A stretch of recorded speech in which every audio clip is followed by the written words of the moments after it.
Everything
Heavenly Father, you are the name that is above every name. The most powerful name, the most sweetest name of all. Thank you for giving us that name. It is a gift from our Father in heaven. A gift that is so precious, lasting gift, because that gift is eternal. And Father, as we speak the name of Jesus, it brings not just healing but freedom. Freedom from worries, freedom from stress, freedom from anything that can overwhelm, anything that can obstruct or impede our, even delay or stop our journey. Because that name, the name of Jesus, is the name, the most powerful name, the name that can enable us to walk through storms, fire, and even enables us to go through valleys of the shadow of death. And Father, there's no other name that is given to us by which we must be saved. And that name is the name of Jesus, our Lord and Savior, who brought us from the kingdom of darkness into His marvelous light. And thank you for that name that works so miraculously for those who are in prison. And we are thankful, Father God, that name that has called us to serve the King of Kings and the Lord of Lords. And Father, we call on that name to set free people who are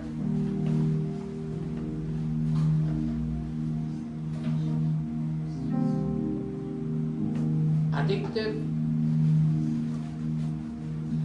different kinds of addiction. Set free those people who are in slavery and in oppression, because that's the only name that can give us that freedom and that peace that surpasses all understanding. We thank you for this day that we can worship that name. We are grateful that that name is in our midst today. And so, Father, we give you all the praises, the glory, and honor. In Jesus' name. Amen.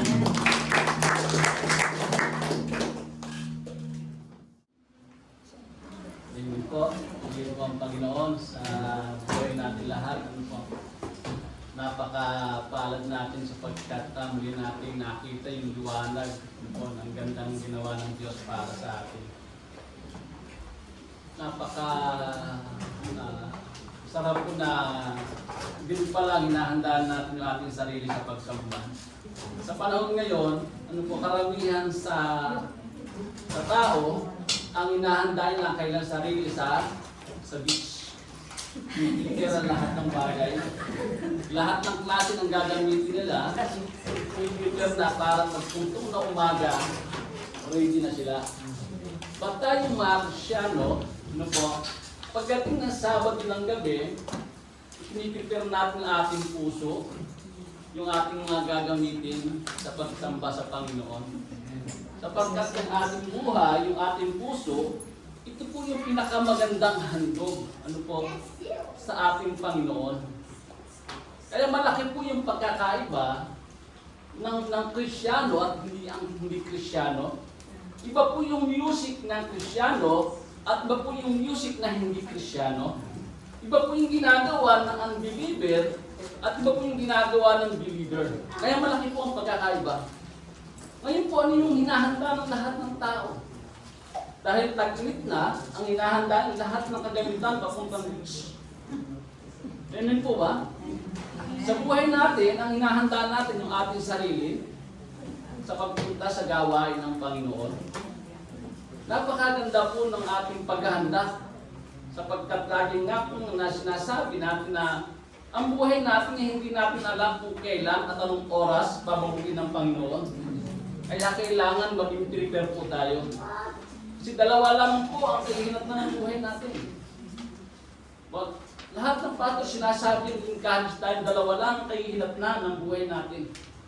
Doon sa buhay na walang hanggan, nakasama si Kristo, at doon sa buhay na walang hanggang pagdurusa, nakasama ang mga hindi tumanggap kay Kristo. Doon po sa naglalagablab na apoy. Nasa inyo na po yun kung ano yung napakagandang dapat natin piliin. Sa umaga po ito, at kung naalala niyo po yung ibinahagi ng ating pastor last week, yung Father, the most important legacy. Ano po ba yung pinakamagandang pamana dapat natin iwanan sa ating mga anak? Kayamanan, sasakyan, lupa. Maganda, meron siyang pang-umpisa sa buhay. Pero ang pinakamahalaga po na dapat natin iwanan na pamana sa ating mga anak, yung pananampalataya natin kay Kristo. Sapagkat sila man po ay magkaanak, magkaapo at magkaanak tayo ng apo, dala-dala po nila yung kayamanan na yun na mamanahin nila. Yung sasakyan, nabubulok yan, nasisira. Pero yung pananampalataya sa Panginoon habang nabubuhay ang lahi mo o ilang sariling lahi man yan, hindi mamamatay. Dahil si Kristo ang ating pinananampalatayaan. Amen po. Pag po Father's Day o Mother's Day, hindi niyo po napansin doon sa social media, sa Facebook, katakot-takot ng pagbati, Happy Mother's Day, may kanya-kanya magagandang regalo, meron pang bouquet, tapos yung naka-flower niya, pera. Di ba ang saya? Pagdating ng Father's Day, wala man lang kahit isang regalong natanggap, di ba? Di ba masyadong pa yung masyadong ang gobyerno naman yung social media, dito ba?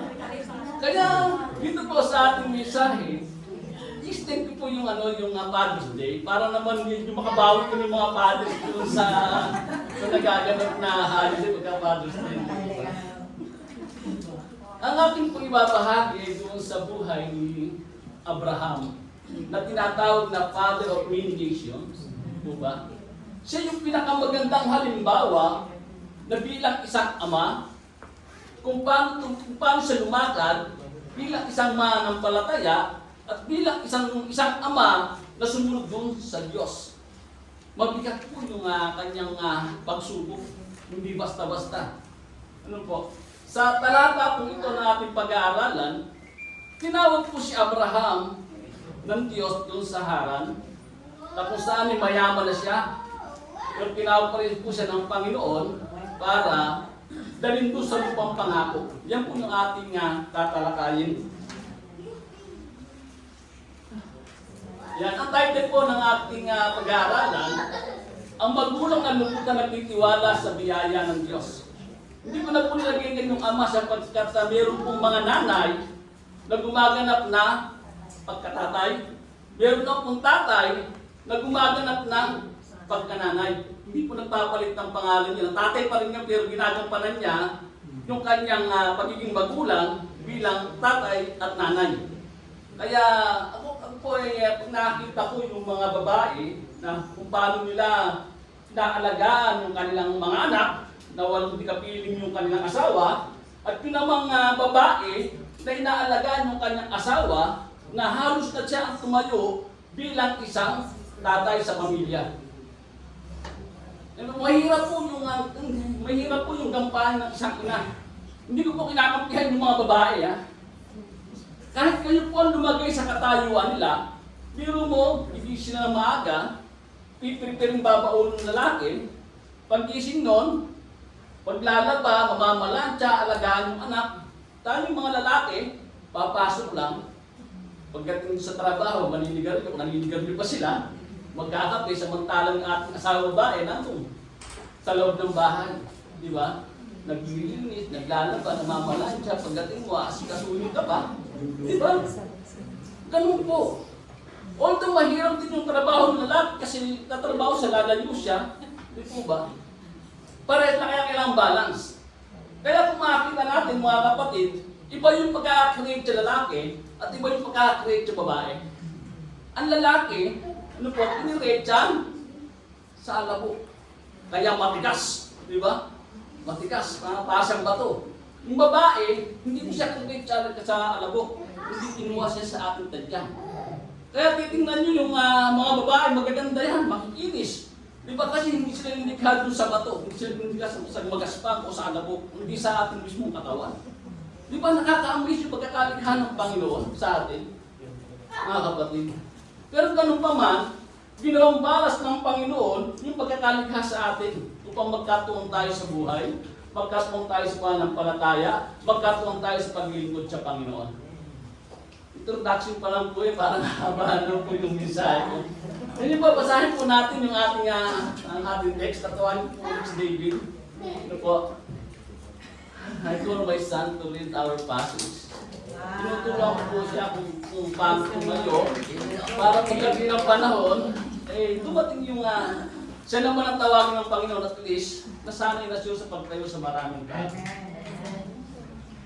Pasok po natin matagpuan sa Genesis chapter 22, verse 1 to 19.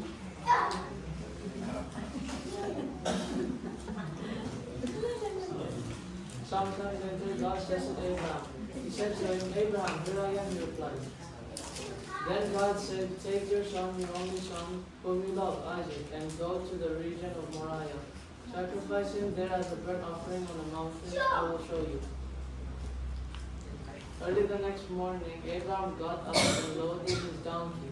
He took with him 2 of his servants and his son Isaac. When he had cut enough wood for the burnt offering, he set out for the place God had told him about. On the 3rd day, Abraham looked up and saw the place in the distance.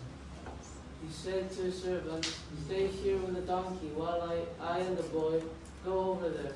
We will worship and then we will come back to you. Abraham took the wood for the burnt offering and placed it on his son Isaac. And he himself carried the fire and the knife. As the 2 of them went on together, Isaac spoke up and said to his father, Abraham. Says his father Abraham, Father, yes, my son Abraham replied. The fire and the wood are here, Isaac said, but where is the lamb for the burnt offering? Abraham answered, God himself will provide the lamb for the burnt offering. And the 2 of them went on together. When they reached the place God had told them about, Abraham built an altar there and arranged the wood on it. He bound his son Isaac and laid him on the altar on top of the wood. Then he reached out his hand and took the knife to slay his son. But the angel of the Lord called out to him from heaven, Abraham, Abraham, here I am, he replied. Do not lay a hand on the boy, he said. Do not do anything to him. Now I know that you fear God, because you have not withheld from me your son, your only son. Abraham looked up, and there in the thicket he saw a ram caught by its horns. He went over and took the ram and sacrificed it as a burnt offering instead of his son. So Abraham called that place, the Lord will provide. And to this day it is said, on the mountain of the Lord it will be provided. The angel of the Lord called to Abraham from heaven a second time and said, I swear by myself, declares the Lord, that because you have done this and have not withheld your son, your only son, I will surely bless you and make your descendants as numerous as the stars in the sky and as the sand on the seashore. Your descendants will take possession of the cities of their enemies. And through your offspring, all nations on earth will be blessed because you have obeyed me. Then Abram returned to his servants, and they set off together for Beersheba, and Abram stayed in Beersheba. Ngayon po natin ang ating Panginoon, kabasa ng magandang balita. Dito tayo po ay minsan pang manalangin. Oh, hallelujah. Ama naming Diyos na nasa langit, lubos po kami, O Diyos, na nagagalak, Panginoon, sapagkat muli po kami binigyan ng pagkakataon. Dakilan Diyos na makasama sa ganitong gawain, na kung saan dakilan Diyos yung aming puso, O Diyos yung aming isip, Panginoon. Aming Diyos, walang ibang hinahanap kundi makasamba sa iyo, kundi mapaglingkuran ka, O Diyos, at makasunod, O Diyos, sa iyong layunin. Kaya mas sa umagang ito, Panginoon, ay kami humihingi ng gabay at patnubay ng banal na Espiritu. Turuan niyo po kami, Panginoon, dakilan Diyos ang mensaheng ito, na ang bawat isa sa amin, dakilan Diyos ay maging kalakasan, Panginoon. Ama, yung mensaheng ito kung paano kami tatayo bilang magulang sa aming mga anak. Dakilan Diyos, turuan mo kami na ang maipamana namin sa kanila, Panginoon, ay hindi lang kayamanan, dakilan Diyos, ng sanlibutan ito, kundi yung kayamanan doon sa langit, O Diyos, na makakamtang nila sa pamamagitan ng kanilang pananampalataya. Panginoon, maraming pong salamat at minsan pa, dakilang Ama, buksan niyo po, O Diyos, yung aming isip, yung aming puso, O Diyos, yung aming pandinig, Panginoon, upang yung aming maririnig, Panginoon, sa salita mo, Panginoon, ay pumasok sa pinakamatamang parte ng aming puso at iti maipamuhay namin. At ganoon din po, O Diyos, ang inyong lingkod, bago tuluyan, Panginoon, ay bahagi ang salita mo, ako po ay muli nagpapalinis ng aking puso. Isang makasalanang tao, dakilang Diyos, na tinawag mo upang itayo, O Diyos, at ibahagi yung salita mo. Magiging makapangyarihan lamang ito, O Diyos, at magkakaroon ng bisa, O Diyos, kung ako'y mapapatawad, O Panginoon, sa lahat ng aking mga pagkukulang at kasalanan. Sapagkat ang kasalanan ang nagiging dahilan, Panginoon, dakilang Ama, kaya hindi umarinig yung aming panalangin. Kaya sa umagang ito, O Diyos, minsan pa, itago mo ako, Ama, sa inyong likuran. Ikaw yung manguna sa amin.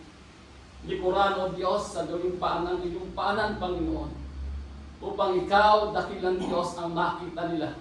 Ikaw, O Diyos, yung kanilang maparangalan at madakil at mawalhati, O Diyos, sa oras na ito. Panginoon, maraming pong salamat. At siya namin pinagkakatiwala, Ama, ang mensaheng ito. Umaasa ng bawat isa sa amin, dakilang Diyos, paglabas ng 4 na sulok, O Diyos, ng bahay-simbahan ito.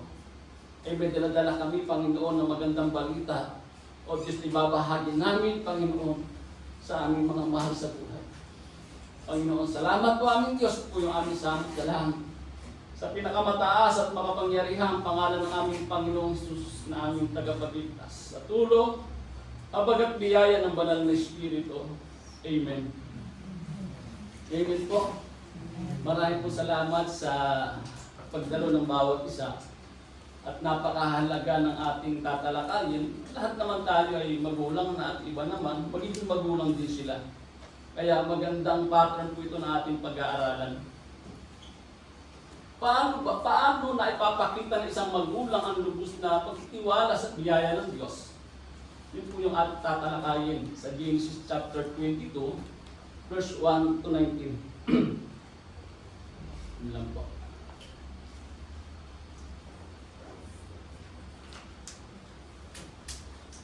Ang sabi po sa unang punto ng ating pag-aaralan, ang pagsunod ng magulang sa Diyos ay nanatiling tapat sa panahon ng pagsubok. Lahat po tayo, sinabi ko nga, lahat tayo susubukin. Lalo na sa ating mga magulang. Habang tayo sinusubok, dapat na ipapakita natin sa ating mga anak yung pagiging katatagan natin. Kung paano tayo, kung paano natin inaharap yung pagsubok sa ating buhay. Wala pong eksente, Kristyano ka o hindi, may pagsubok, mga kapatid. Ang kakaibang pagsubok na dinanas ni Abraham. Si Abraham ay isang mayaman na tao. Punong-puno ng biyaya, maraming hayop, maraming ginto. Pero tinawag siya ng Panginoon. Pupandanin pa rin sa lupang pangako. Habang siya naglalakbay, marami siyang dinaranas na pagsubok. Marami siyang dinadanas na hirap sa kabila ng kanyang katanyagan. Una pong tinawag si Abraham sa Haran at nilaro sa lumang pangako. At muli siyang tinawag ng Diyos. Sabi diyan, pagkalipas ng ilang panahon, sinubok ng Diyos si Abraham, tinawag siya ng Diyos, Abraham. Narito po ako, tugon naman niya. Nang pagtawag kay Abraham, iniwanan niya yung kanyang tatay buong sa Haran at sumunod sa Diyos. Sa ating pong buhay, mga kapatid, pag tinawag tayo ng Diyos, may isang bagay tayo na iiwanan para makasunod sa Diyos. Yung ugali natin na hindi naman nakalulugod sa Panginoon, inaalis natin yan para tayo tuluyang makasunod sa Diyos. Si Abraham, nang tinawag siya, iniwanan niya yung kanyang magulang at sumunod sa Diyos. Pero nandun pa rin yung pagmamahal ni Abraham sa kanyang magulang. Pero ang pinakamahalaga sa kanya ay yung makasunod siya sa Diyos. Ito po pag natin matinding pagsubok ang dinanas ni Abraham. Sabi po sa 2, sinabi sa kanya, isama mo ang kaisa-isa at pinakamamahal mong anak na si Isaac. At magpunta kayo sa lupain ng Moriah. Umakyat kayo sa puntok na ituturo ko sa iyo at ihandog mo siya sa akin. Si Isaac po ay tinawag siyang kaisa-isang anak kahit may kapatid siyang si Ismael.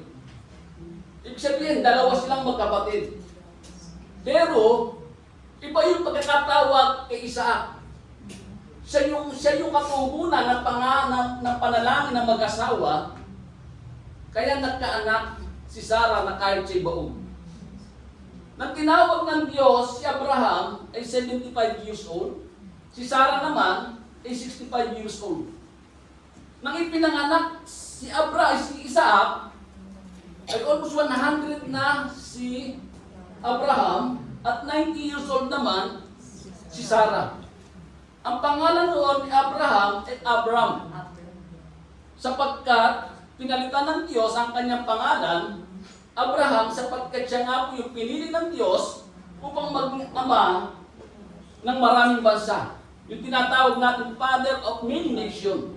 Si Abraham po yun, mga kapatid. At dumating sa punto na tinawag siya ng Diyos na ihandog ang kanyang pinakamamahal na anak. Ito po mga kapatid ay larawan din na po ng ating Panginoong Jesus. Although wala pa siya dito, pero ito sinatawag na shadow ng ating Panginoong Jesus, yung anino, kung paano siya darating. Si Isaac po, kaya tinawag na kaisang anak, siya yung magpupuntinyo ng itinangako ng Diyos kay Abraham na magiging father of many nations. Kung mapapansin natin dito, hindi siya nagreklamo, sinabi na ihandog mo sa akin. Yun yung kaisa-isa niyang anak. Kasi nandun yung buong pagtitiwala ni Abraham sa Diyos. Doon po sa New Testament, meron po sinubok din doon ng Diyos. Isang binatang mayaman na nagtanong sa Panginoong Jesus. Sabi niya, Guro, ano ba ang dapat kong mabuting gawin para makamtan ko ang buhay na walang hanggan? Kinakamayaman siya, ha? Ang sabi ng Panginoon, sundin mo ang lahat na inuutos ng Diyos. Ano ba inuutos ng Diyos?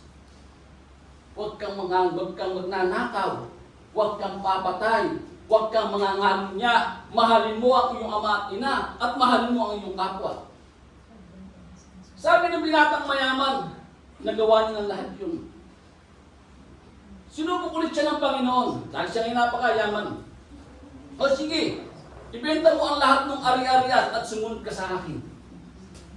Kung saan po tayo mahina, isa doon tayo sinusubok ng Diyos.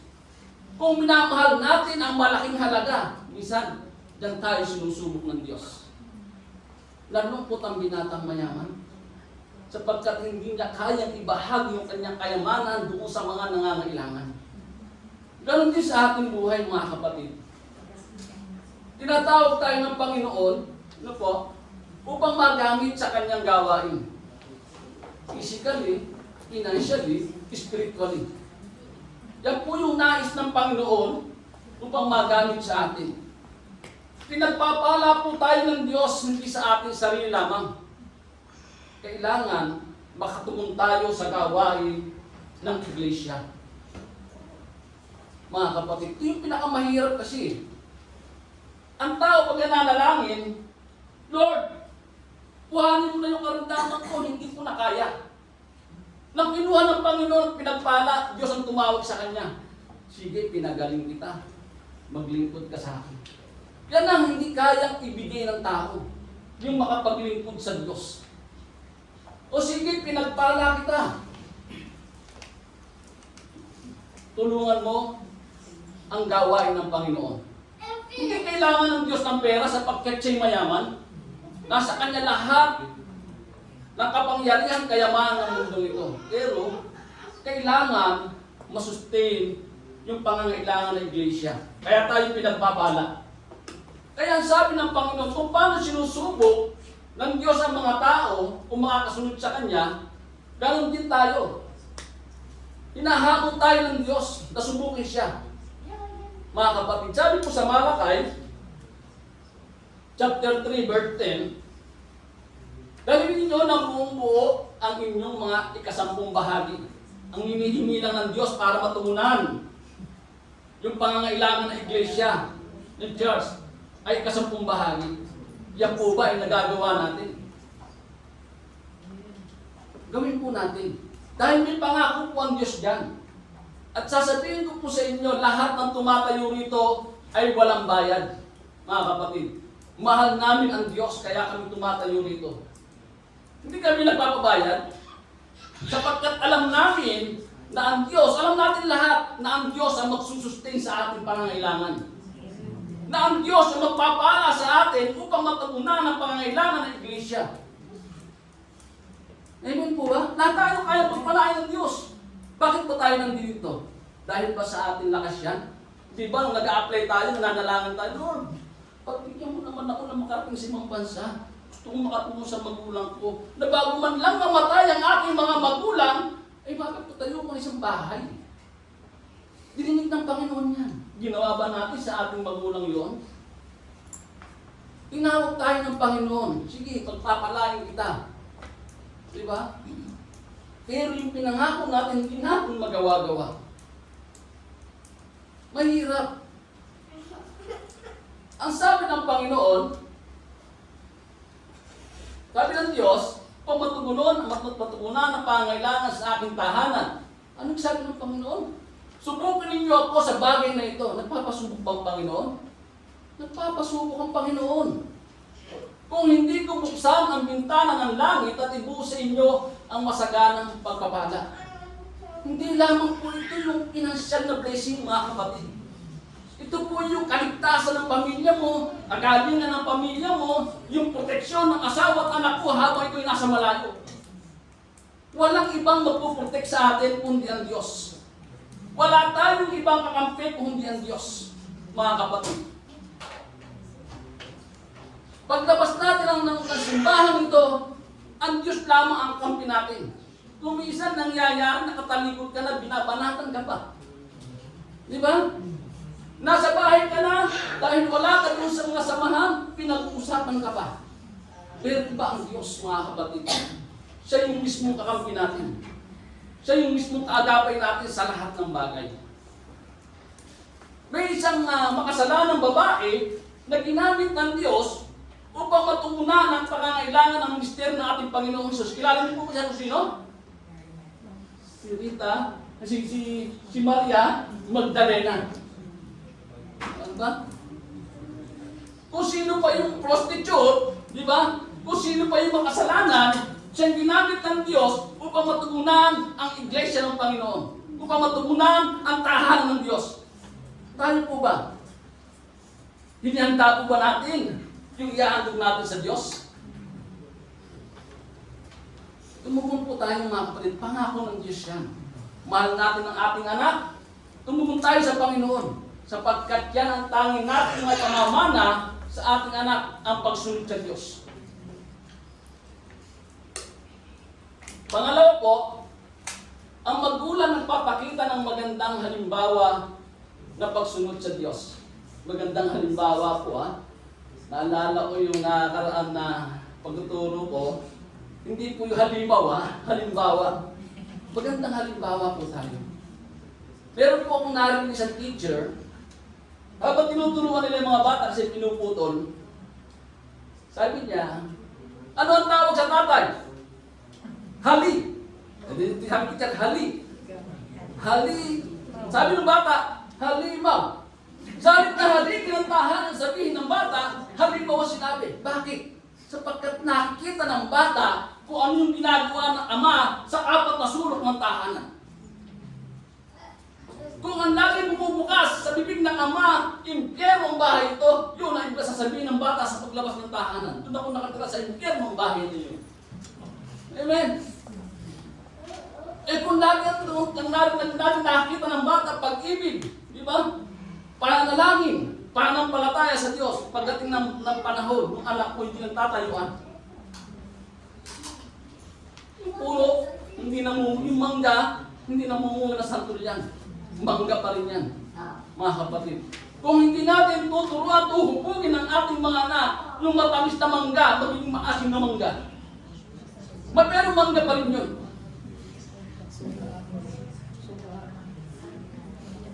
Hallelujah. Kaya maging magandang halimbawa po tayo. Hindi po ako perfectong ama. Minsan sumisigaw, nagagalit. Hindi upang pahinain ang loob ng aking anak, kundi upang palakasin ito. Yung makita ko sa kanya, na ma-treat ko man lang siya, yung sa salita ng Diyos, hindi sa salita ko. Salita ng Diyos. Kaya isang araw, may nangusap sa akin na sinibig niya ang pababasahin ko ng ating scriptures. Gusto mo magtuturo sa anak ko kung hindi kami mag-asawa na? Lagi mo inuusan ng akin, lagi wala ako pumamana sa anak ko, kundi yung pananampalataya na pinangahawakan ko ang ating Panginoong Jesus, na siya yung bubuhay sa akin o sa ating lahat pagdating ng panahon. Kinabukasan maaga bumangon si Abraham ang nagsibak ng kahoy. Nagagamitin panggatong sa handog na susunugin. Inihanda niya ang asno at umalis kasama si Isaac at ang 2 aliping lalaki papunta sa lugar na sinabi ng Diyos sa kanya. Tingnan po natin ito mga kapatid. Nang tinawag ng Diyos si Isaac, hindi siya nagreklamo, hindi siya nag-request na, pwede ba Lord? Marami naman akong tupak, kahit 20 tupak, kala kong bigay sa'yo. Hindi siya nagreklamo. Hindi siya gumawa ng dahilan. Hindi siya gumawa ng pamamaraan. Ano po? Kundi sumunod siya sa Diyos. Tahimik na sumunod sa Diyos. Kahit na hindi siya, I believe na hindi siya makatulog dito. O nakatulog man siya, saglit lang. Sapagkat iba ang kanyang iyahandog. Yung kaisa-isa niyang anak. Yung kanyang minamahal na anak. Yung kanyang inalagaang anak. Mga kapatid. Hindi basta-basta tupa lang, kundi buhay ng kanyang anak ang iyahandog. Kaya sabi ko nga po, sa gabi pa lang, ihandaan natin ang ating sarili. Kasi yung sarili natin, iyahandog natin sa Panginoon sa pakikinig ng salita ng Diyos. Ang audience natin po rito, hindi yung ating sarili, kundi ang Diyos. Mga kapatid, siya yung tumitingin sa atin sa bawat pakikinig natin ng salita ng Diyos. Kung paano natin ito na ipamumuhay. Kung napansin nyo ang kasama niyan, 2 aliping lalaki. Sabi ko nga po itong mensahe nito ay sumasalamin o yung shadow ng Panginoon.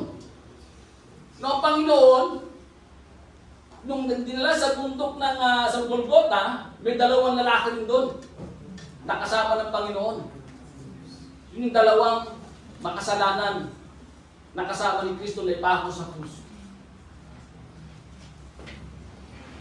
Nang ikatlong araw ng paglalakbay, natanaw na nila ang dakong kanilang pupuntahan. I believe, kahit hindi ko nakalagay sa video, ito sa akin lang po, I believe na habang naglalakad, Si Abraham, parang naiisip niya na tatlong araw na malapit na mamatay ang kanyang anak. Pinapakahirap nun, mga kapatid. Kasama mo yung anak mo habang kayo naglalakbay, pero siya pala iyahandog mo sa Diyos. Gaano kahirap sa damdamin ng isang tatay na mawala ng isang ama, ng isang anak. Di ba napakahirap, di ba? Baka na hindi ka makatulog eh. Kahit pagkagang pangyayari, kahit hindi ka inom na maraming kape, ang bilip na hindi ka makakatulog. Di ba? Ito po yung sumasalamin din sa ating Panginoong Hesus. Ang Panginoong Hesus namatay, na ikatlong araw siya'y muling nabuhay. Ganun po yung nararamdaman ni Abraham habang sila'y naglalakbay patungo dun sa bundok ng Moriah. Kaya sinabi ni Abraham sa kanyang mga alipin, bantayan ninyo rito ang asno at kami na lamang ng bata ang aakyat sa bundok. Sasamba kami sa dako roon at babalikan namin kayo. Kahit alam ni Abraham na mangyayari at ihahandog niya yung kanyang anak, ba't dineclare niya na kasama niyang babalik si Isaac? Kasi sinabi niyan, babalikan namin kayo. Hindi niya sinabi na babalikan ko kayo. Ibig sabihin, diniklara na ni Abraham na kasama niyang babalik si Isaac. Ganun po tayong mga magulang. Kailangan mag-declare tayo sa Panginoon. Kahit hindi natin nakakita yung sagot, declare natin para sa ating anak. Kasi din nga nakikita yung pananampalataya natin. Hindi tayo nananampalataya sa mga bagay na nakikita natin. Kung hindi nananampalataya tayo doon sa mga bagay na hindi natin nakikita. Kaya sabi doon sa Hebrews chapter 11, chapter 7 to 19, nasubukin ng Diyos si Abraham sa pananampalataya at ang nagtugtog sa kanya, naialay niya si Isaac sa pananampalataya niya. Yun ang ito para ialay niya yung kanyang anak. Bilang handog sa Diyos, buong puso niya inihandog ang kaisa-isa niyang anak. Gayong ipinangako sa kanya ng Diyos na kay Isaac magmumula ang magiging lahi niya. Naniniwala siya na kayang ng Diyos na buhayin, bumuhay ng patay. Kaya't sa patalinghagang pangungusap, na ibalik nga sa kanya si Isaac mula sa mga patay. Ganun po yung pananampalataya niya. Dineclare ni Abraham na ang kanyang anak ay makakasama niya pagbabago sa bundok. Kaya yung kanyang pananampalataya ang nagbigay buhay doon sa kanyang anak. Ang pananampalataya niya sa Diyos. Ang sabi diyan, sa 6, ipinapasa ni Abraham kay Isaac ang kahoy, na panggatong dala naman niya ang apoy at patalim, at magkasama silang lumakad.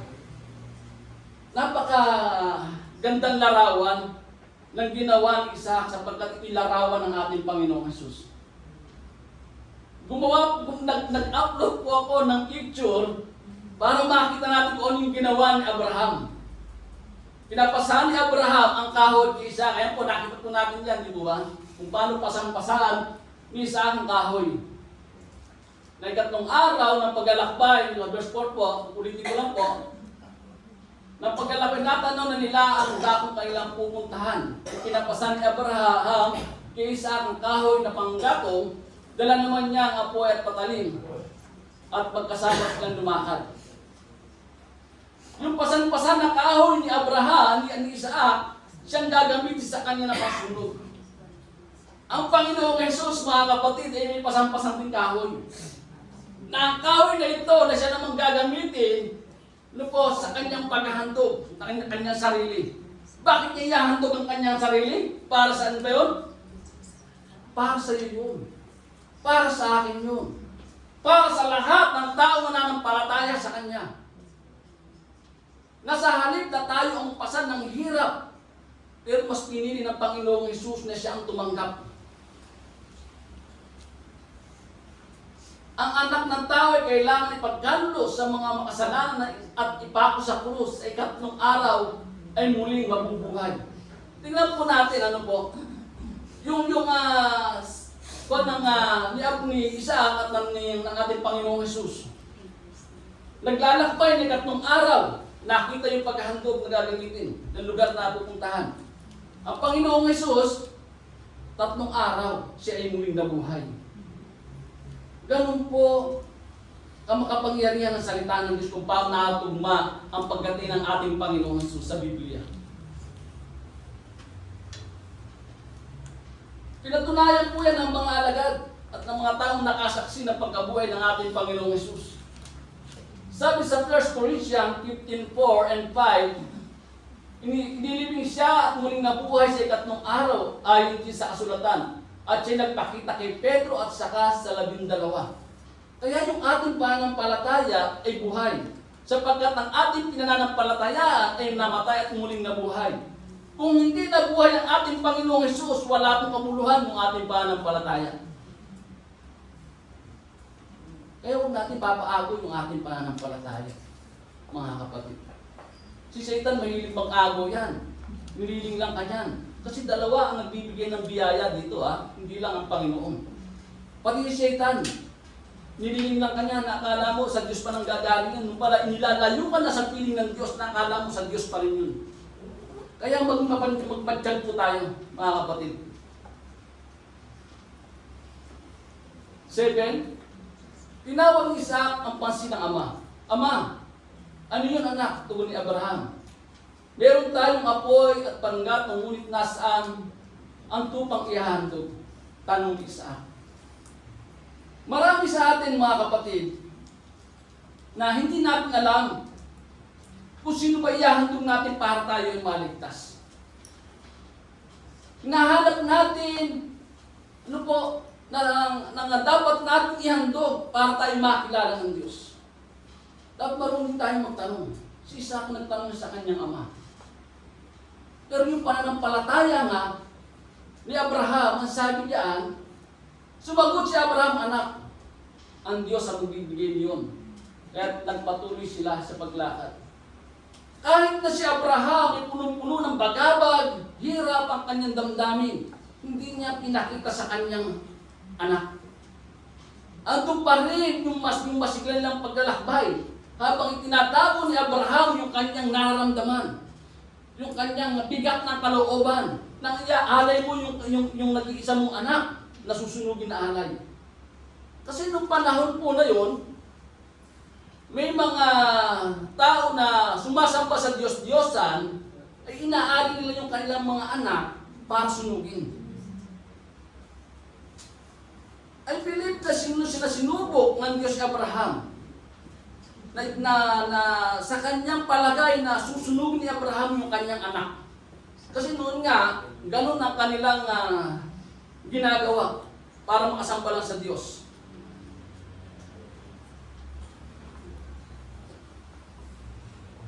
Ang isang makadiyos na magulang ay nagtitiwala sa paglalaan ng Diyos. Lahat tayo. Makadiyos tayo, turuan natin yung ating anak na magtiwala sa Diyos, lalo na sa kanyang pangangailangan. May mga pangangailangan ng ating anak na hindi natin kaya ibigay. May mga pangangailangan ng ating anak na siya lamang ang nakakaalam, na hindi sinasabi sa atin. Ngayon, kung tuturuan natin siya na magtiwala sa Diyos, ang Diyos ang maglalaan sa Kanya. Turuan natin manalangin, turuan natin magbasa ng Biblia, turuan natin na sumunod sa atin. Kung saan kung anak natin na hindi kaya sumunod sa atin, sa Diyos pa kaya? Mga kapatid, kaya makakita mo yung anak mo sa ngayon na sumusunod sa'yo, ibig sabihin kaya niya sumunod sa Diyos kasi ikaw na magulang niya ay nagpapasakop siya katulad ni Isaac kung paano siya nagpasakop sa kanyang ama.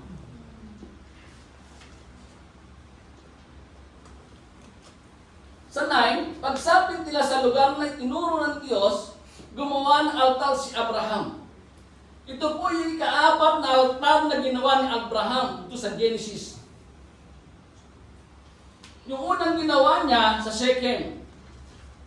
Pangalawa, doon sa Bethlehem sa gitna ng Ai, yung pagitan ng Ai. At pangatlo, doon po sa Hebron. Hebron po ata yung magano'n. At yung pang-apat, ito yung pinakamabigat na ginawa niyang altar. Na mismo yung anak niya, iyahandog niya sa altar at susunugin. Gaano kasakit yun, nakahiga yung anak mo doon sa isang bato na ikaw mismo ang magbiliyag sa kanya. Napakabigat. Kaya hanggat maagang magkaroon tayo ng tunay na pananampalataya sa Diyos. Kung dumating man ang pagsubok sa ating buhay, mga kapatid, tulad ni Abraham, ay makayanan natin yung bigat ng kalooban na gagawin natin. Inayos niya sa ibabaw nito ang panggatong at hiniga si Isaac matapos gapusin. Isang anak na hindi nagsalita, nagpasakop sa ama, I believe si Abraham dito, si Isaac dito ay hindi na bata. Ayon sa mga scholar, ito yung nasa 17 years old na o 14 years old na. Maaari siyang tumanggi sa kanyang ama, maaari siyang tumakbo, maaari siyang lumaban kay Abraham dahil si Abraham ay matanda na. Pero hindi ginawa ni Isaac ang bagay na yun. Nagpasakop siya sa kanyang ama. Kaya naganap yung layunin ng Diyos kay Abraham. Amen? Amen ang Panginoon. Naintindihan ni Timothy ang ating mensahe. Diba? Yun nga lang, masugatan yung ating anak, sobrang na tayong nag-aalala. Yung kayang gapusin pa natin siya. Tapos sasaksakin mo pa. Ginapos mo na, sinaksak mo pa, di ba? Gano'ng kabigat yun sa isang ama? Yes. Amen? Di ba? At sa mensahe nito, kung mapapansin nyo, hindi pinaalam ni Abraham kay Sarah ang gagawin niyang paghandog. Saan niyo palagay? Bakit kaya? Siyempre, ang magulang, hindi papayag yan na masaktan yung kanyang anak. Siyempre, ang magulang, hindi papayag yan na umakyat yung kanyang anak kung sa 3 araw na naglalakbay papuntang bundok. Ganun kamahal ng ina ang kanyang anak. Sapagkat yung pusod ng ating ina ay karugtong ng ating pusod. Kaya matatag ang pagmamahal ng isang anak sa kanyang ina. Na kahit anong palo ng isang ina sa kanyang anak, kahit anong sigaw ng kanyang ina sa kanyang anak, mahal pa rin ng anak ng kanyang ina.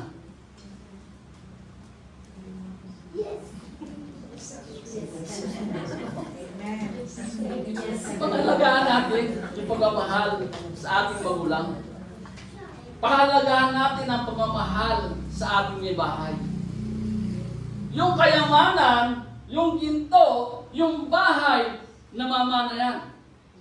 Pero yung mabait na may bahay, biyaya ng Diyos yan, mga kapatid.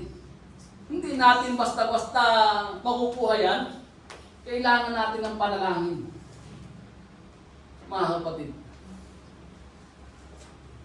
Kaya nga po hanga ako doon sa nanay na nagpakatatay at sa tatay na nagpakananay.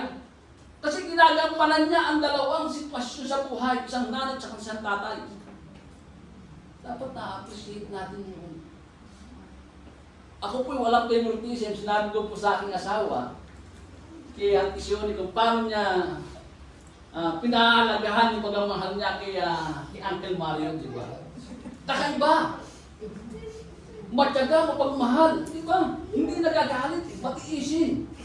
Ganon yung tunay na may bahay.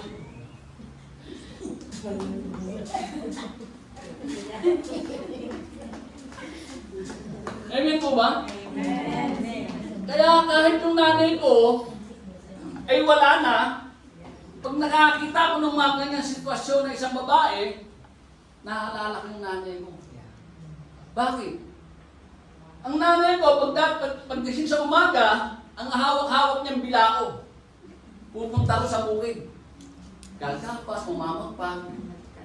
Pagdating ng bahay, magluluto pa, maglalaba pa. Kaya nung ako'y nagkamalay, sabi ko sa nanay ko, once na makita ko pang lumusa sa bukid, lalayas na lang ako. Kasi nakita ko yung hirap ng isang ina. Nakita ko yung uuwi siya ng bahay, pawis na pawis. pinagkakatiwalaan natin yung ating magulang, yung ating asawa, ibinigay sa atin yan hindi katulong. Yan po ibinigay sa atin upang maging katuwang natin sa buhay. Katuwang sa buhay, hindi katulong, mga kapatid. Nasasasabi na niya na ang bata, tinawag siya ng anghel ni Yahweh. Sino po ba yung anghel ni Yahweh? May nakakakilala po ba sa anghel ni Yahweh kung sino siya? Wala po rito ang ating Panginoong Jesus nun, ha? Pero si anghel ni Yahweh, yan po ang ating Panginoong Jesus. Hindi pa pangalang Jesus. Kaya lang sa pinangalan ng Jesus, na siya nagkatawang tao at bumarito sa lupa.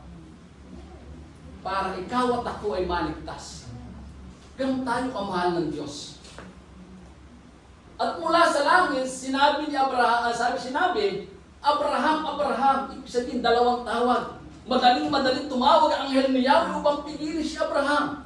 Kasi kung isa lang baka hindi marinig ni Abraham, natarakan na matinding saksa ang kanyang anak. Kaya nung sumagot si Abraham, sabi niya, narito po ako, sagot ni Abraham, ibig sabihin, narinig na siya. Kaya natigil ang pagpunday ng saksa ni Abraham sa kanyang anak. Ganun din sa ating buhay, mga kapatid. Kung ay pamamaan natin sa ating anak ay pananampalataya at pagtitiwala sa Diyos, meron siyang pinangahawakan pagdating ng matinding pagsubok. Paano kung tayo magulang na hindi man lang natin maipakita sa Kanya yung ating pananampalataya, ano mapamamaan natin sa Kanya? Galit? Sigawan? Humuraan sa loob ng tahanan? Para natin pinapahamak yung ating anak pag ganun ang kanyang narinig. Sinabi na anghel, huwag mong patayin ng bata.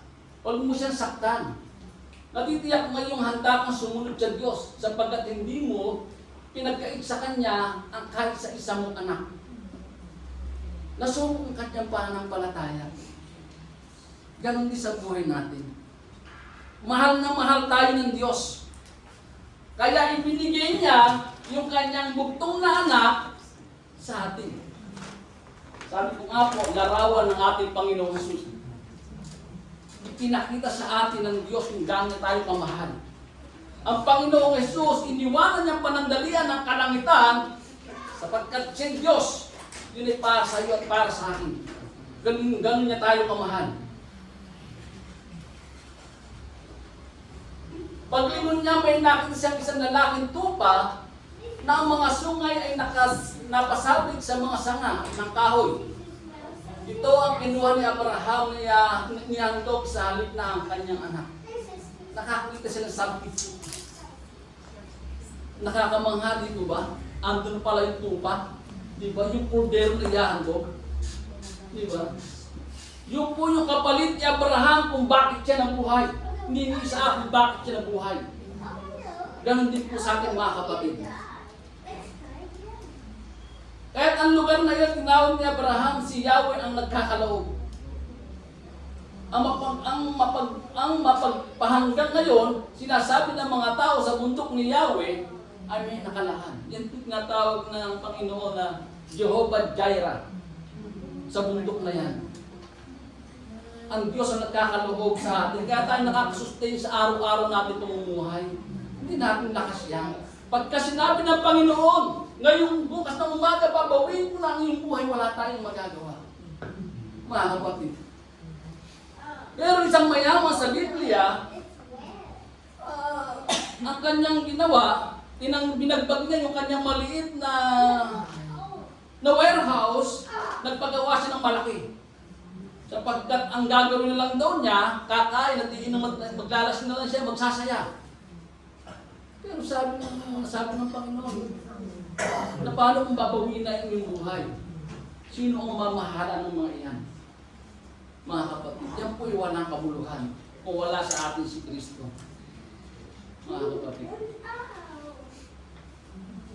Nakita niyo po, nag-download po ito ng picture. Gusto kasi pakita sa inyo kung ano yung ginawa ng tupa, di ba? Nakakamaha kasi, ang haba ng nilakad nila, wala silang nadaan ng tupa o kundero eh.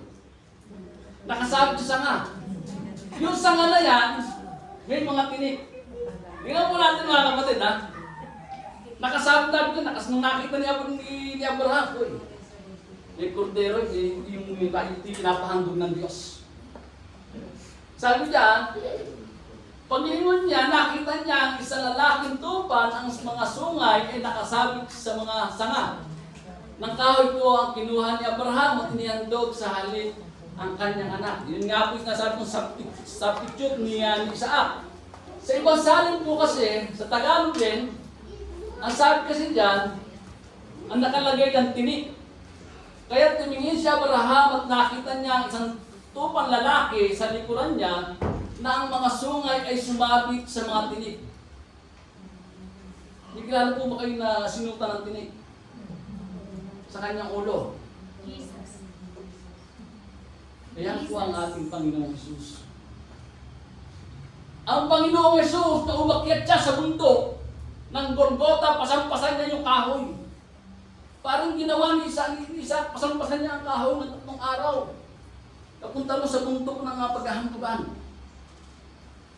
Ganon din ang ginawa ng ating Panginoong Jesus. Siya yung substitute natin. Nasa halip na tayo nagdala-dalang kahoy ng hirap, dala-dala ng matinding karamdaman, sakit at kahirapan, mas pinili ng Diyos na siya ang maghirap. Kung paano yung ulo ng tupang ito ay nasabit doon sa tinik, ganon din ang ginawa ng mga tao. Sinuta ng ating Panginoong Hesus ng tinik. Gaano kahirap, mga kapatid? Sa maghabong paglalakad ng Panginoong Hesus papunta mo sa bundok ng Golgotha, matinding sikat ng araw, matinding bilat ng araw, parang apoy. Pagdating doon, sinaksak pa siya ng sibat. Ang nakita niyo sinabi, may dalang kutsilyo. Patalim si Abraham. Ganun po ang nangyari sa ating Panginoong Hesus. Hindi man nangyari kay Isaac, pero ginawa ng mga tao, ginawa sa ating Panginoong Hesus. Tapos tayo, hindi natin maihandog ang isang bagay na mahalaga sa ating buhay.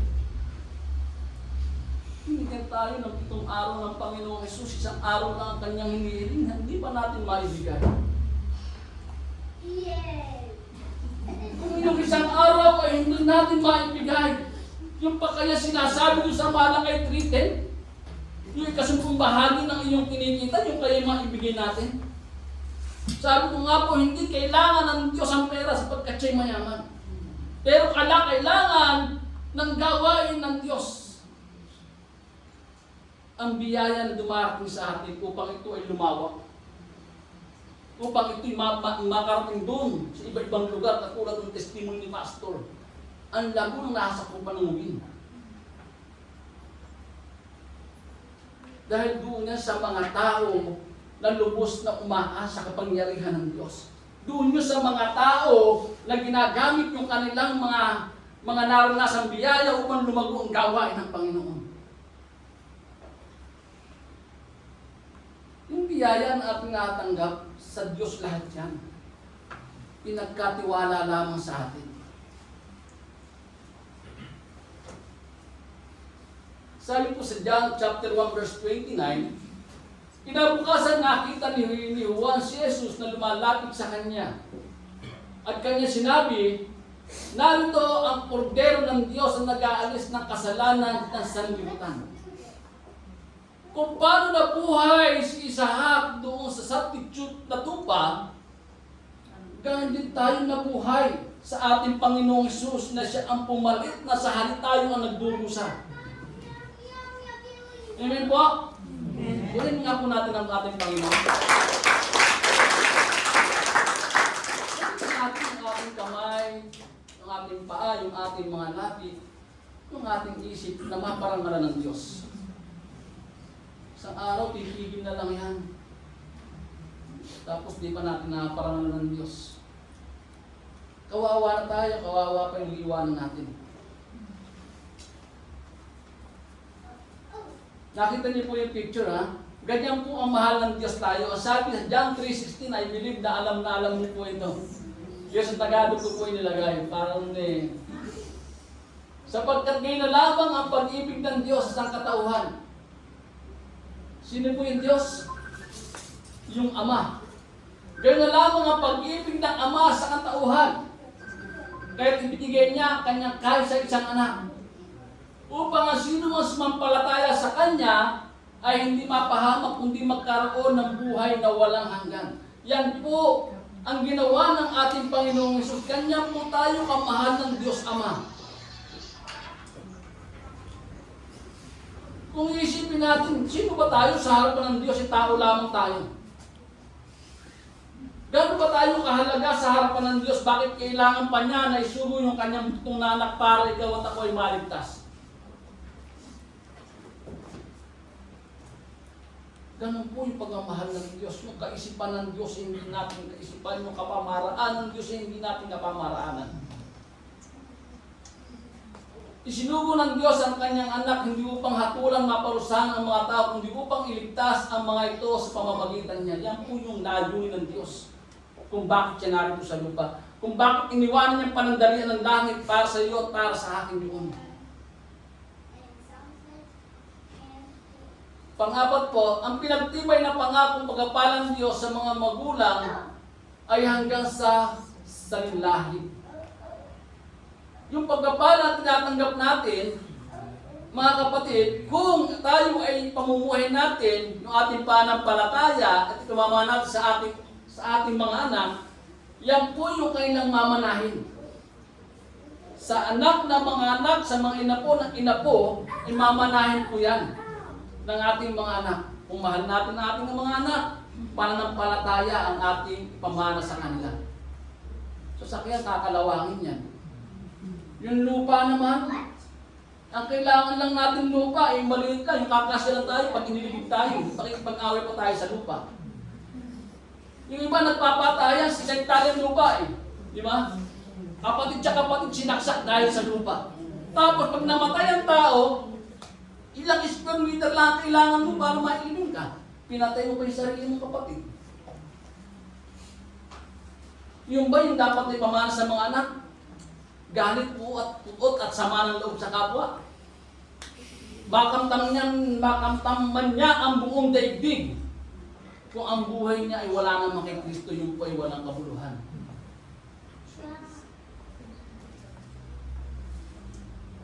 Mula sa langit, sabi diyan.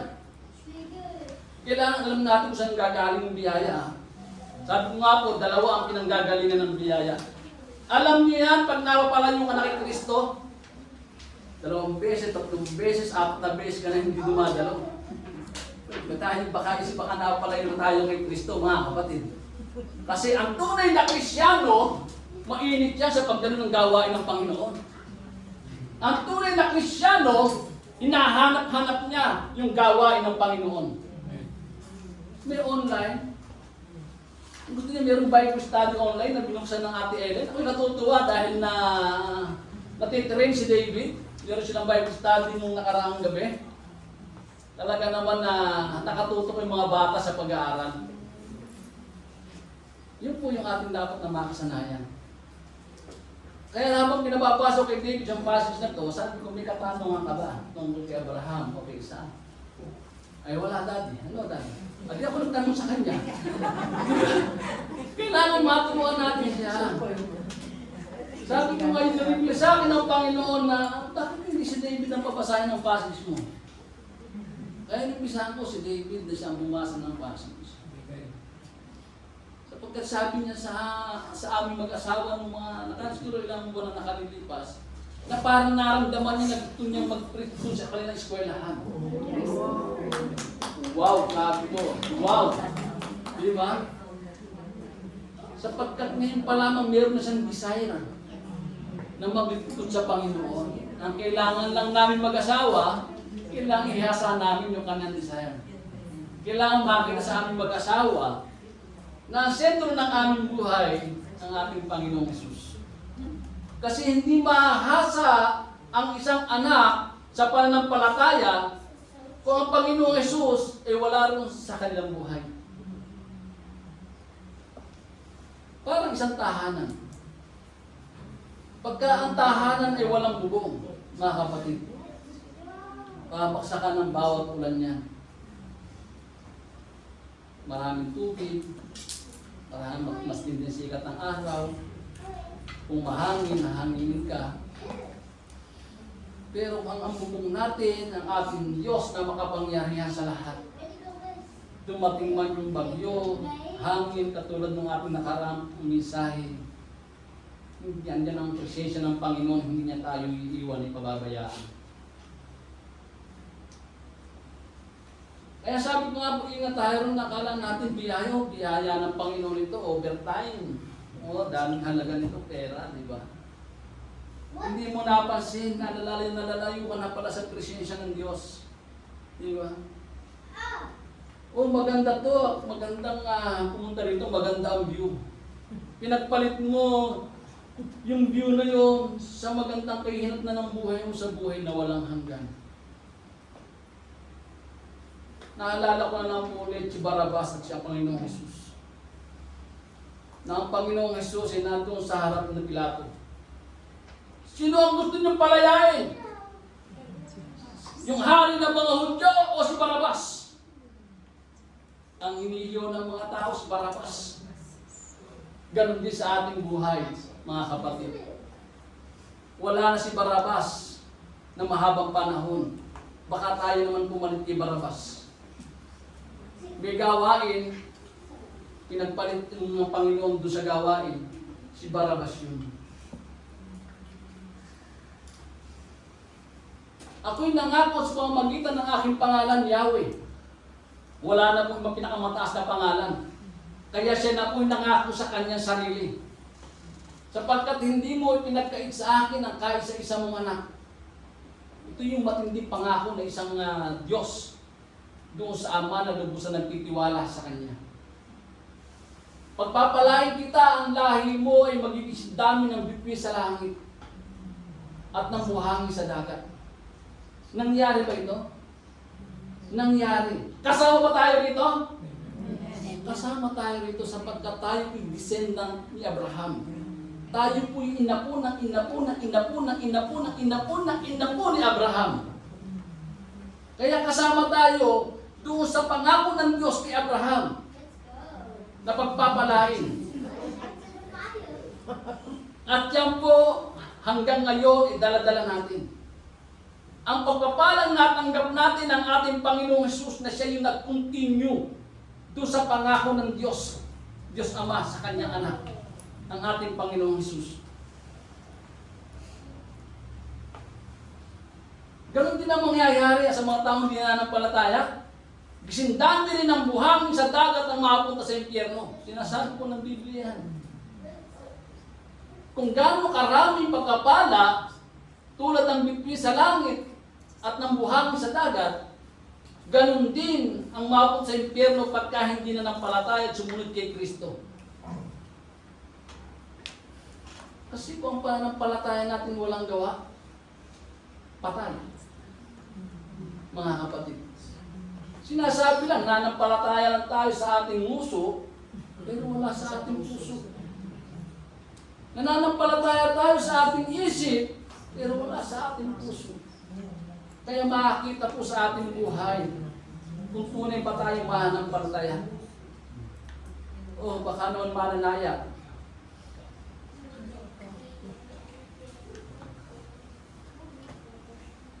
Sasakupin nila ang lusot ng kanilang mga kaaway. Hindi lang literal ito, spiritually. Dahil kay Kristo, kaya nating pigilan ang masamang gawa ng kaaway sa ating buhay. Yan tukso, yung pagiging paghahangat sa mga bagay na hindi naman nakalulugod sa Panginoon, kaya natin kontrolin yan. Sapagkat yun sinabi ng Panginoon. Kaya natin silang sakupin. Huwag tayong mamuhay sa mga bagay na hindi nakalulugod sa Diyos. Nagkakasala tayo, hindi tayo perfecto. Ang pinakamahalaga yung makabalik tayo agad sa Panginoon. Kasi kung hindi tayo makakabalik sa Panginoon, nakamatayan natin ng ganong pagkakasala, kawawa naman ang ating espiritu. Baka hindi na nga doon tayo mapos sa espiritu ng mga patay. Makikita natin yung isang kapatid na doon, kasama ng natin ninuno si Abraham. Diba?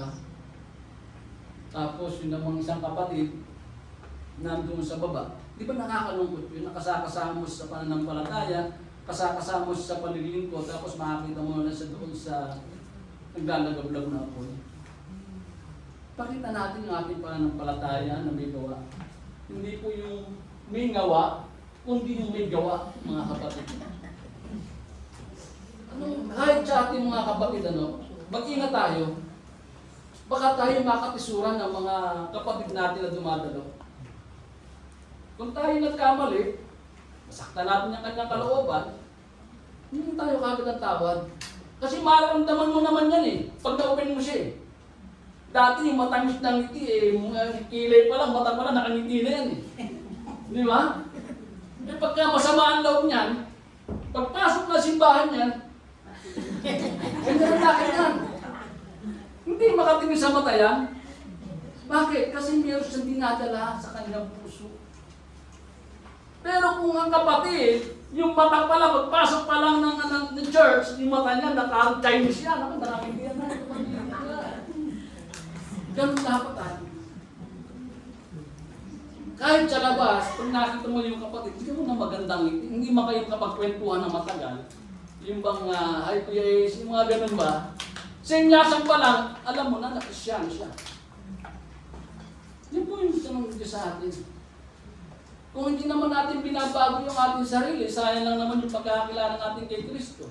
Sapagkat lagi natin sinasabi, tayo nga yung kawangis ng Panginoong Hesus. Like Christ tayo, di po ba? Gawin natin. Sa 18, sa pamamagitan ng iyong lahi, pagpapalayan lahat ng bansa. Nangyari po ba ito? Nangyayari po. Sabi ko nga po, yung Biblia, yan po yung totoo, buhay, at nangyayari sa kapanahon na natin ngayon. Maraming taong naniniwala sa Biblia, hayaan nyo sila. Basta ikaw naniniwala sa Biblia. May mga tao na nagbabahagi ng salita, hindi po ako naninira ng mga tao, kasi na-experience po namin ni Pastor sa isang supermarket. Bahagi na ng salita ng Diyos. Dumating doon sa punto na may trucks kaming dala. Inabutan namin sila, pero hindi tinanggap. Pero sa kanila, tinanggap ko sapagkat hindi kami nag-religion.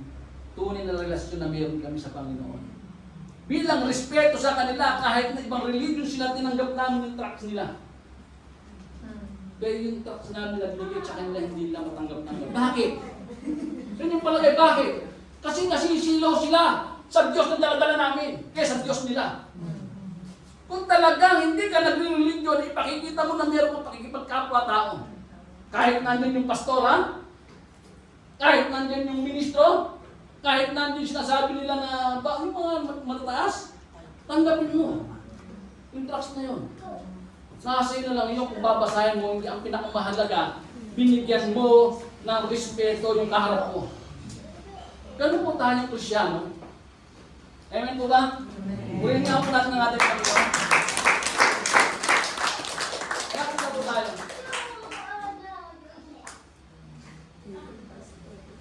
Pamagitan ng iyong lahi, pagpapalayan lahat ng bansa sa daigdig sapagkat sinunod mo ang aking utos. Yun nga po yung pagkapalang tinanggap natin ang ating Panginoong Hesus. Sa yung pinakamagandang biyayang tinanggap natin sa ating buhay. At binalikan ni Abraham ang kanyang mga lipin at sama-sama silang umis sa Berseba. Sa naranasan ng mga kapatid ni Abraham, hindi lang magandang experience, kundi naranasan niya yung kapangyarihan ng Diyos. Kung paano si Abraham, hirap na hirap ang kalooban papunta rin sa bundok ng Moriah, iaalay ang kanyang anak.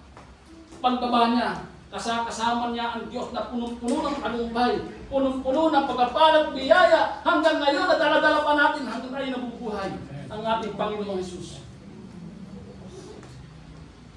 Yan po yung shadow ng ating Panginoong Hesus. Isaak ang Panginoong Hesus, naging shadow po siya. At bilang pagkatapos, ito po yung inaantay ng karamihan. Ang pagkatapos, tayo po tayo, basahin po natin muli mga kapatid. Gusto wala tayo kapag participate. Ready na po, ready? Isa, dalawa, basa. Mga malalaki na away na nagtulad tayo na pinili mo na ang Diyos kaysa sa anumang bagay. Tayo rin ay tinawag na magtiwala sa kanyang paglalaan at katapatan. Kapag inilagay natin ang Diyos sa unang lugar sa ating buhay, mapapatunayan natin totoo ang kanyang mga pangako at sapat ang kanyang biyaya sa lahat ng ating pangangailangan. Kaya sabi po ng Panginoong Jesus sa Matthew 6:33, "But seek ye first the kingdom of God and His righteousness, and all these things shall be added unto you." Philippians 4:19, "But my God shall supply all your needs according to His riches in glory by Christ Jesus." Minsan na natin po yung Oh, hallelujah. Purihin ka. Sambahin ang iyong banal at makapangyarihang pangalan. Oh, sa pangalan ng aming Panginoong Hesus. Hallelujah. Hallelujah. Ama, maraming pong salamat sa iyong biyayang salita o Diyos na pinagkaloob mo sa aming buhay. Kung paano kami mamumuhay bilang isang magulang, kung paano namin dapat ipakita sa aming anak ang pagsunod at pananampalataya namin sa iyo na may buhay. Kung paano si Abraham, dakilang Diyos, ay pinagingkuran ka sa kalagitnaan ng kanyang kayamanan. Kung paano si Abraham ay pinaglingkuran ka sa gitna ng kanyang pagod, hirap habang sa kanyang paglalakbay. At ganoon din Ama, pinaglingkuran kanya o Diyos doon sa kanyang tagumpay na hanggang ngayon o Diyos Ama, inakamtan namin.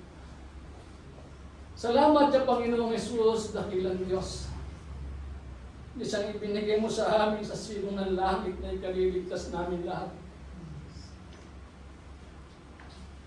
Tulungan mo kami, Ama, na tuloy kami makasunod sa Kanya. Hindi namin kaya na sarili lang namin, O Diyos, ang lahat ng uri ng kaaway sa ibabaw ng lupang ito. Pakialaman niyo po, O Diyos, ang aming buhay.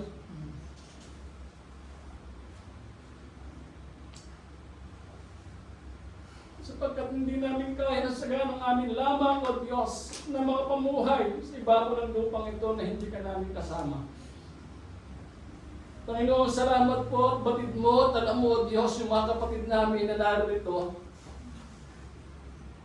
kung ano man yung kanilang pinagdaraanan, ano man yung kanilang hinihiling at dinadalangin sa iyo, O Diyos.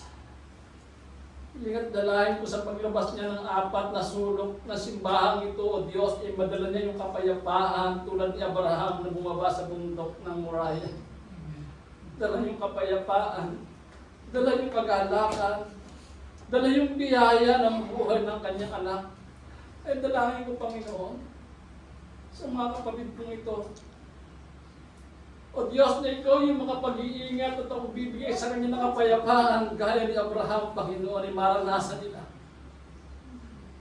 Panginoon, maraming pong salamat. At siya namin pinagkakatiwala, yung naatir namin buhay. Buhay na namin na sambahin ka. Buhay na namin na paglingkuran ka. Buhay na namin na makasunod sa iyo, O Diyos, sa pangalan ng aming Panginoon.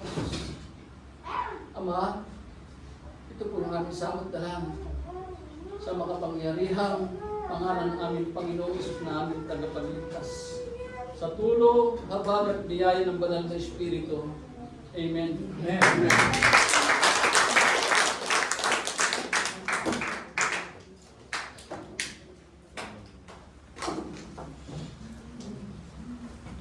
Let's bow our head to receive the blessing from the Lord after we have heard not just beautiful but powerful Word of God. And let us couple this faith with action, as we have said, that without faith without it is dead. The Lord bless you and keep you. The Lord make his face shine upon you and be gracious to you. The Lord turn his face toward you and give you peace. Amen. Amen.